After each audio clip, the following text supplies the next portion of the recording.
Juste avant de commencer la vidéo, les potes, je voulais juste vous faire part d'une information sur mon clan. J'ai créé un nouveau clan, les potes, on est 9 déjà. Voilà, n'hésitez pas à rejoindre, on recrute à partir de 1200 trophées. Pour y rejoindre, tout simplement, euh, vous allez dans rechercher parce que, ouais, il y a plusieurs clans on fire.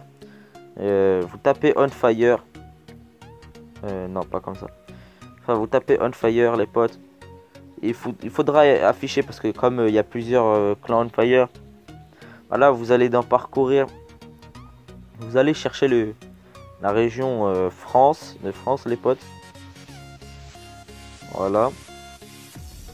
Et vous allez mettre chercher. Voilà. Après, il y a le clan ici, 9 sur 50 pour l'instant. Enfin, ça dépensera combien après.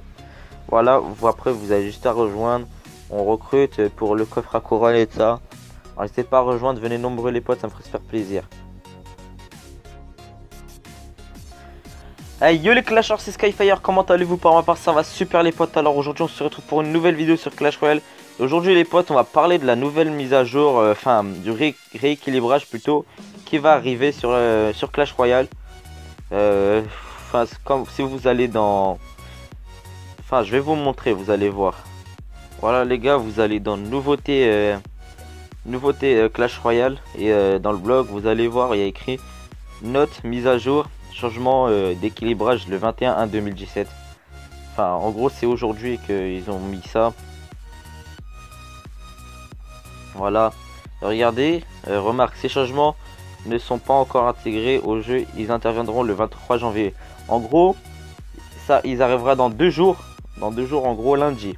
Enfin, le jour où je fais la vidéo, là, on est samedi. Mais je la posterai dimanche. Voilà. Alors, on va commencer par les barbares d'élite, les potes. Qui vont être nerfs, ils vont prendre de moins 4% de points de vie, moins 4% de dégâts de vitesse frappe, ralenti de d'1,4 à 1,5. Après j'ai les barbares d'élite, moi pour ma part ils seront encore jouables parce que moins 4% c'est pas beaucoup. Voilà.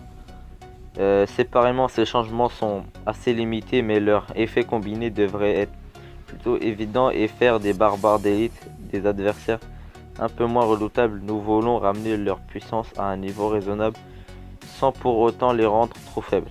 Voilà. Et là les potes, j'ai été surpris de voir ça. L'électrocution, moins 6% de dégâts. Enfin, je sais pas, moins 6% de dégâts. Là, il baisse l'électrocution. Alors, je vais vous expliquer ce qu'ils disent. L'électrocution est depuis longtemps une des cartes les plus utilisées du jeu.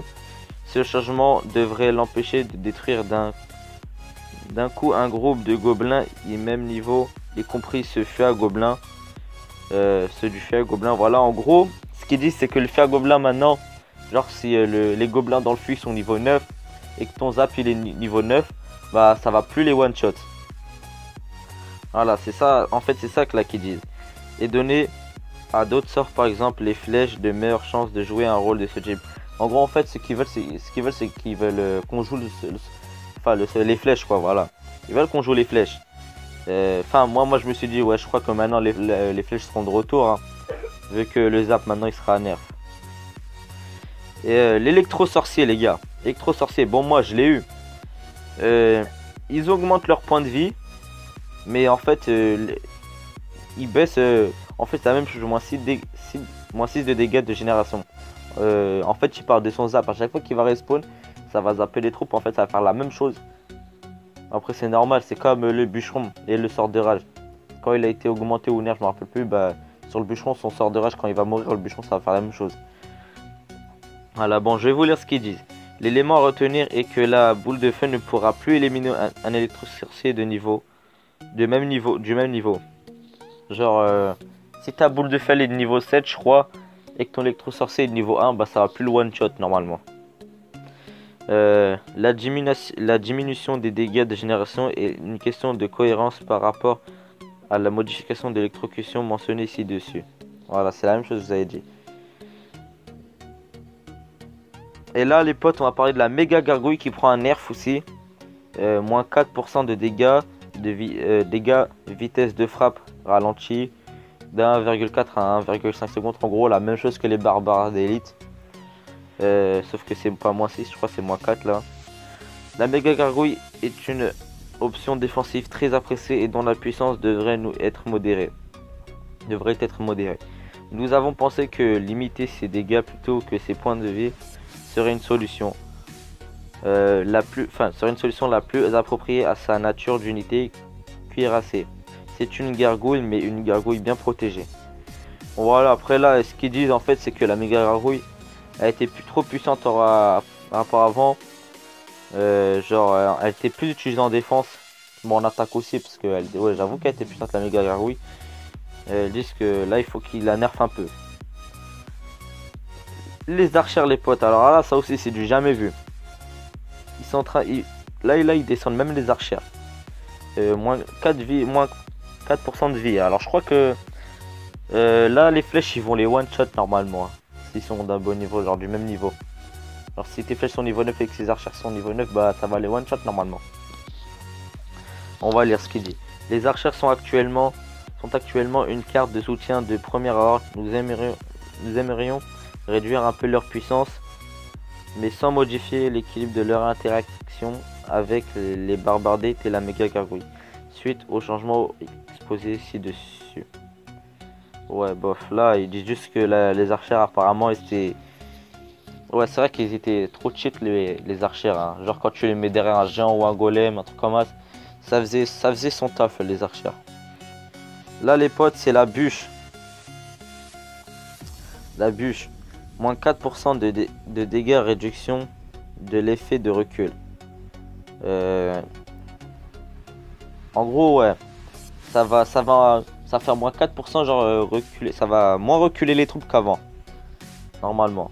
Et la réduction de l'effet de recul ne retirera pas la bûche. Ouais, pas la bûche, ce qui le rend unique. Elle restera seule unité. Elle restera la seule unité à pouvoir faire reculer toutes les troupes. Notre but est simplement de limiter sa capacité à contrôler les mouvements des combattants dans l'arène. La légère réduction de ses dégâts maintiendra l'équilibre actuel de ses interactions avec les archers. Là, je sais pas trop ce qu'ils disent. Genre en fait, ce qu'ils veulent, c'est je crois que c'est la seule carte qui fera reculer les troupes, mais bon, il y a aussi le bouliste. Voilà. Voilà. Là, les potes, on est au golem de glace. Le golem de glace, moins de 5% de dégâts de réduction à rayon des dégâts de mort et de la durée du ralentissement. En gros, là, bon, cette carte aussi, elle énerve. Ce qu'il veut, c'est qu'il baisse les dégâts. Genre, il va pas baisser les dégâts du golem de glace quand il va frapper. C'est quand il va mourir, en fait. Voilà. Le golem de glace est une des options défensives les plus populaires. Et il y a actuellement trop d'influence sur le jeu pour une carte à 2 unités d'élixir. Comme nous apprécions son rôle d'unité lourde à bas prix, nous avons décidé de nous contenter de réduire ses points de vie, sa capacité de contrôle. Bon voilà, après là en fait ce qu'il dit, c'est que le golem de glace avant c'était bien pour une défense. Elle était genre vraiment bien pour la défense, comme si le gars il mettait le squelette ou hors de gargouille. Ça allait one-shotter presque. Il te fallait juste le zap pour terminer les gargouilles. Voilà. Esprit de glace. Nerf aussi, hein. Moins 10% de dégâts. Bon, après, c'est vrai que les dégâts, on s'en fout. L'esprit de glace, nous, ce qu'il veut, c'est qu'elle gèle. Après, je comprends pourquoi ils veulent faire ça. Pour l'instant, un seul esprit de glace peut suffisamment affaiblir toute une horde de gargouilles pour qu'une tour couronnée détruise chacune d'entre elles d'un seul coup. Nous estimons que c'est un peu trop avantageux pour son prix en élixir. Ouais, bon, moi aussi je comprends les potes. Voilà, en fait ce qu'il dit c'est que avant l'esprit de glace elle faisait beaucoup de dégâts sur la horde de gargouilles. Enfin, pas que sur la horde, enfin sur les gargouilles aussi, mais bon. Là je crois que avant c'est parce que la tour elle est one-shotée à chaque fois qu'il y avait un esprit de glace. Bon, après c'est vrai que parce qu'elle coûtait que 1 d'élixir, hein, ils se sont dit vas-y on va la descendre. Maintenant je crois genre ça va tout shot les gargouilles. Voilà. Et là les potes, on va passer au sorcier, la dernière carte. La dernière carte, moi j'attendais que ça parce que le sorcier je kiffe les potes. Je l'utilise beaucoup sur mon deck PK sorcier, sur mon gros compte. Voilà, le taux d'utilisation du sorcier est assez bas. Une portée un peu plus élevée devrait contribuer à la remettre au niveau des autres troupes de soutien. Alors là en fait je crois ils vont l'augmenter sa portée. Genre comme la mousquetaire je crois. De toute façon on verra bien là, entre la mousquetaire et le sorcier. Là ils ont augmenté sa portée là. Ouais. Bah après moi je dis c'est bien parce que le sorcier à chaque fois que le gars il mettait une horde de gargouilles ou des barbares genre et moi sans faire exprès je mets mon sorcier trop loin bah ça prenait trop de temps et le PK il prenait des dégâts. Voilà bon après ouais je sais pas ce que vous en pensez pour moi. Enfin pour ma part moi personnellement ce que je kiffe bah, je vais vous dire ce que je kiffe dans ce rééquilibrage. Alors barbare d'élite ouais moi j'attendais que ça qu'il le nerfait un peu. Électrocution par contre ça non je déteste. Électro-sorcier ouais d'un côté ouais et d'un côté non parce que son zap il va être nerf et ses dégâts ils vont trop augmenter. Méga gargouille pour ma part ouais je m'en fous un petit peu. Voilà je joue la méga gargouille mais bon après j'ai pas trop de trucs. Les archères je les joue pas. Alors j'ai rien à dire. La bûche bah la bûche je l'ai pas hein, que vous voulez que je vous dise. Golem de glace. Je la joue sur mon troisième compte avec mon deck golem que je vous présenterai bientôt qui marche super bien les potes. J'ai rush déjà je suis niveau 8 à 2800 trophées les potes. Je vous conseillerais d'utiliser ce deck, ne vous inquiétez pas, je vais vous le présenter un jour. Golem de glace, après ce que j'en pense c'est que non en fait, d'un côté non et d'un côté oui. D'un côté non parce que quand les gars il va me charger les troupes, ça va servir à rien. D'un côté oui quand ce sera à moi, ouais, en fait voilà c'est ça le plus drôle. Quand ce sera à moi, bah tout sera bénéf en fait. Esprit de glace, bah esprit de glace moi j'ai rien à dire. Sorcier ouais, moi sorcier franchement ouais, il fallait qu'il le faisait.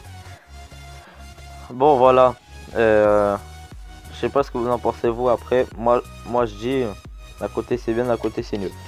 Bon voilà les potes, c'est la fin de cette vidéo, j'espère que vous aura plu, si c'est le cas n'hésitez pas à lâcher un gros pouce bleu, à commenter, à partager, à vous abonner si c'est pas encore fait, ça me ferait super plaisir les potes. Et au passage regardez, je suis à 3428 trophées, c'est même mon record de trophées, avec mon deck géant cimetière que je vous avais présenté. Regardez, que des victoires. Victoire, après bon là j'avais des défaites niveau 11 hein. Après sinon bon là ouais là aussi attendez. Bon c'est un niveau 10, c'est avec des cartes trop cheat pour moi. Après regardez sinon vous avez plus de chances de faire des victoires que des défaites. Regardez. Géant, zappé, électro-sorcier et tout ça. Bon, après là quand t'as les barbares d'élite niveau 12, commune 11 et rare 8, 9. Tu sais très bien que tu peux rien faire. C'est un niveau 11, bah oui. Là, je sais même plus pourquoi en fait comment j'ai perdu celui-là. Après c'est vrai que des fois quand tu tombes contre des gens plus cheat que toi, il y a des chances que tu perdes. Bon après voilà, mais là je vous le conseille pour ceux qui ont le cimetière. Hein. Ouais les archers je les joue en fait. C'est vrai que c'est dommage en fait s'ils sont démontés par les flèches. Bon voilà les potes, alors moi je vous dis à la prochaine pour une vidéo là, pour une prochaine vidéo les potes. Et ouais, et peace les potes.